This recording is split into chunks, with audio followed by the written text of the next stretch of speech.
Yes. And this actually, I first came across this in my studies of ancient cultures when I started studying prehistory. Like there's 250 peoples around the world that have a flood myth, that have a story of a great cataclysm. So when you have something that's consistent at that, it seems to be, besides I believe that all myths are based on a true event in actual time and space anyway, so that it seems to be a consistent idea of a cataclysm. Now, a lot of Egyptologists and local archaeologists in the area think it was a local event which became the Bible flood in Torah, the Old Testament. Something happened around 4000 BC in the Mediterranean. They think this is, and then Santorini, 1400 BC. These are the events that's recorded. But what clearly seems to be is they're talking about a worldwide cataclysm, and these events were not. So I lean very strongly to the work of my good friend and author I highly recommend, Barbara Hand-Clow. When she was publisher of Barron Company, she published a book in the late 90s called Cataclysm 9500 BC by two British scientists and authors, Allen and Dallaire. They postulated that there was a worldwide cataclysmic event happened around 11,500 years ago and presented massive amounts of scientific and geological, anthropological evidence.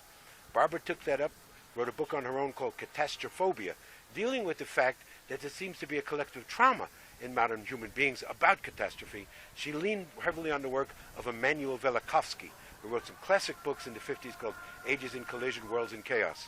Well, he predicted that he actually said he thought Venus was involved, that there had been some cataclysm, and he was a Freudian psychoanalyst, so he claimed it had left a collective trauma in humanity. I think that's one of Barbara's great books. She republished it last year as Awakening the Planetary Mind, updating it with what we now call the Vela supernova, V-E-L-A, that a supernova occurred in space between the years 14,000 and 11,000 years ago, which may have greatly impacted our whole entire solar system. We know for a fact that Uranus is totally on its side. That is not natural. It is not upright. And our Earth has a tilt, wobble, which gives the precession of equinoxes, the whole field of astrology, that's 23.5 degrees. Well, Allen and Dallaire stating that this was a recent event, that something caused the Earth to actually break on its orbit, wobble, change the seasons, change the events. Again, I recommend people highly read these books. There's massive amount of evidence of that. What you're seeing behind me, we say these structures are built well over 12,000 years ago, but what we see behind us is evidence of that cataclysmic event. As has been said, all the casing stones are almost all off the middle pyramid behind us, which Hakim stated was the first pyramid. The original pyramid built on the Giza Plateau. It is on the highest point of the plateau, is the one directly behind me, and it still has its casing stones just at the top. We go to the Great Pyramid. All the casing stones are gone except just some on the north face, some on the west face. So what caused that? This has not obviously been quarried. It is explained by the Egyptologists that the later groups came in, all the different cultures we talk about, particularly the Arab Muslim culture, attacked the pyramids. And we know stones from the pyramid have been used for mosques, for other structures like the citadel of Salahuddin, but they didn't quarry these pyramids. As has been said, by you yourself have said, they didn't climb up there with crowbars and evenly take off these stones. The cataclysm shook the whole grid line. We see at the site, the northern border, Abu Ruwash, that pyramid blew from the inside out. Has been quarried, yes, but the explosion, the cataclysm, is what's called that. We see massive evidence. We could go on here for hours talking about the evidence of an explosion inside the Great Pyramid. We are not the only ones, Chris Dunn and myself, to have mentioned this. Another author has mentioned, some Japanese mentioned it. It seems like something drastic happened inside the Great Pyramid. The walls of the King's Chamber are not it's normal rose granite. It is blackened. The box, the sonic resonance box that is in the King's Chamber, is blackened a darker color than its natural rose quartz granite. The upper wall of the King's Chamber, discovered by Chris Dunn in 1999 when he was being videoed in there and they shot floodlights on it, is granite, not limestone. No Egyptologist has ever discussed this or suggested this. The whole upper wall of the Grand Gallery is rose granite, greatly blackened. I have scientists, chemists, physicists waiting that if we could get a sample of that wall, we could determine exactly what heat, exactly what chemical process, physiochemical process caused that to blacken. But there's no doubt that there was an explosion, we think a hydrogen gas explosion, inside the Great Pyramid. So there's massive evidence of this cataclysm. Every site we go, every site, particularly the Buwizer sites here, we have taken our group to, you see evidence of cataclysm. Massive boulders and stones thrown around, temples exploded out, not quarried. If they were quarried, the stones are still there. If they were quarried, why didn't they take all the stones? Evidence at the Bent Pyramid, which shows its corners blown off, but still has its casing stones on it. Explanation by Egyptologists, it was quarried. Sure, you attack the corners. It's the easiest part of a pyramid to quarry, but why did they not take the stones? The stones are still lying around. If quarried, they would have used the stone. Blown off. The weakest point of a pyramid is the corners. That's what blew off. Casing stone still on. Every site, massive evidence of this cataclysm. It is not a theory to me anymore. I accept it, that there was this massive event. There are different explanations.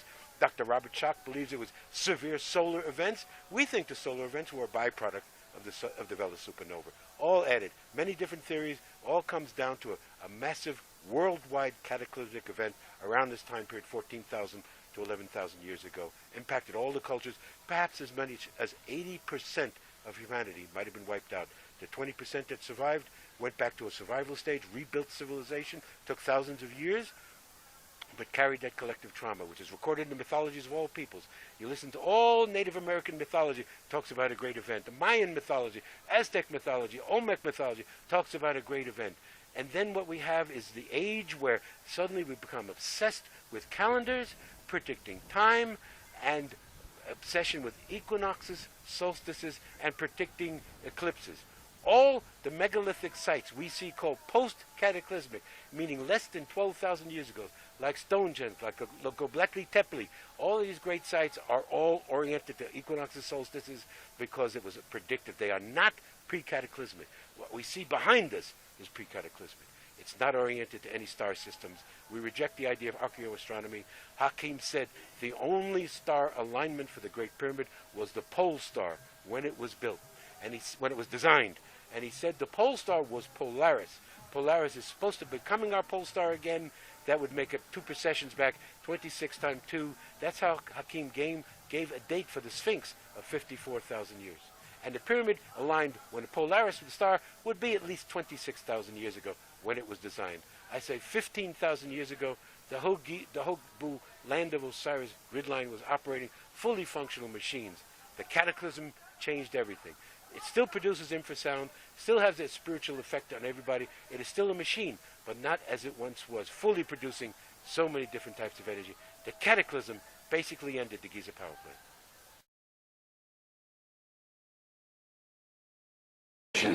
Here we have the famous Zodiac of Dendara. This is a copy. The original was taken by the French during Napoleon's expedition in 1798 and is in the basement of the Louvre. One of the things that we agreed with Sahi was for many years, he wanted the original Zodiac to return to Egypt, the Rosetta Stone, which is in the British Museum, and the bust of Nefertiti, which is in the Berlin Museum. They belong here. We agree with that. What it clearly shows, this copy is still an excellent copy, all signs of the Zodiac, Leo, Taurus, Sagittarius over here, all around you see all the signs of the Zodiac. There was total knowledge of astrology, which the Greeks refined, did not invent, but they refined. But there is a secret meaning here, which very few people understand. Cancer, right here in the center, plays a key significant role.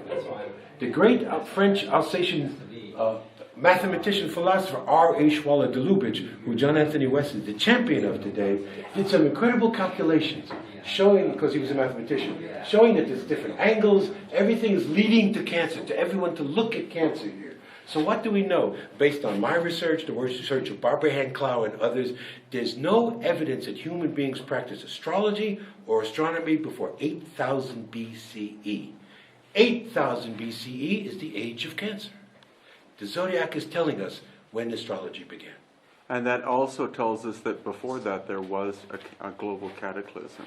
But yes, exactly. And it's also indicating that there was no age of Leo, it starts with Cancer. They surmised that it went back during the whole precession that there was an age. So this is why, for those who argue that the Sphinx represents the astrological signs of Leo and Virgo, impossible. For when the Sphinx was created, there was no astrology.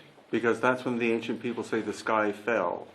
Exactly. And so the axis of the earth may have been different at Exactly. this time. Exactly. And so the people started observing at 8,000 BCE, created the zodiac, created the constellations, and created the idea that we needed to predict because an invader had come from the sky. Something had damaged the earth, and so they needed to go to solstices, equinoxes, eclipses, study all of these things so they could perhaps predict when another invader. They became obsessed with time and prediction.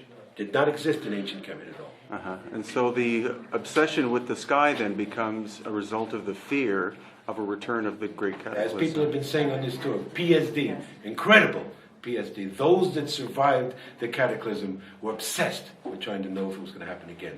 And they had this collective fear that pervaded all that they did. So yes, when the sky fell.